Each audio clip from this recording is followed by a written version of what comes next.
Morning எழுந்து குளிக்கணும்னு சொன்னாங்க. ஆக்சுவலாக நானும் ஒர்க்கிங் எம்ப்ளாயி. பிரேக்ஃபாஸ்ட் செஞ்சுட்டு லஞ்ச் ப்ரிப்பேர் பண்ணிட்டு எல்லாம் பண்ணிட்டோம்னா ஸ்வெட் ஆகும் சார். அதனால நான் வந்து ஆஃப்டராக குளிச்சுக்கலாம். அதானே உலக வழக்கம். என்ன பூஜைக்கு தேவையானதெல்லாம் செஞ்சு வச்சிருவேன். ஒன்லி அவங்க விளக்கு ஏத்துற மாதிரி இருக்கும். அதுவும் அவங்க ஏத்த மாட்டாங்க. நீ ஏன் ஏத்திட்டு போல? அந்த பூஜை கத்துக்கோன்னு சொல்றேன் சார். அதெல்லாம் நீ சொல்லப்படாது. ஏன் சொல்ற நீ? அதெல்லாம் நீ சொல்லப்படாது. உன் பிள்ளைங்களுக்கு அப்பதான் நீ கத்து கொடுப்ப. நீங்க இது அடுத்த ஜெனரேஷனுக்கு எடுத்துட்டு போகணும்னு ஆசைப்படுறீங்களா? இல்ல சார், என்ன பொறுத்த வரைக்கும் ஒரு நிமிஷம் சாமி கும்பிட்டாலும் மன திருப்தியா சாமி கும்பிடணும். வேற அவங்க வந்து சாலிடா 3 hours உட்காருவாங்க சார். என்னாலதான் நல்லா இருக்காங்க. நான் பூஜை பண்ணதான் சார் இந்த அளவுக்கு வளர்ந்துருக்காங்க. நான் மனமுருகி ஒரு நிமிஷம் கடவுளை வேண்டுறேன், அதனாலதான் என் மாமியார் நல்லா இருக்காங்க அப்படின்னு அவங்க சொன்னா நீங்க ஒத்துப்பீங்களா? ஒத்துக்கிட்டு போயிருங்க. நீங்க அடுத்த தலைமுறைக்கு எடுத்துட்டு போக விரும்புறது பக்தியவா டிசிப்ளினையா? Discipline sir.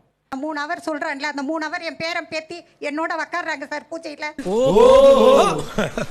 நான் அதெல்லாம் விட்டுருவேன் சார். நீங்க வந்து எப்படின்னா பண்ணுங்க. பட் ஆனா எனக்கு டைம் இல்ல. எனக்கு நிறைய வேலை இருக்கு. நான் ரொம்ப பிஸி. பையனை கெடுத்ததே அவங்க தாங்கிற மாதிரி ஒரு டோன் சொல்றீங்க. அப்படியால அவங்க பிள்ளைங்களை உங்க பூஜையில உட்கார விடுவாங்க? இது பாயிண்ட்.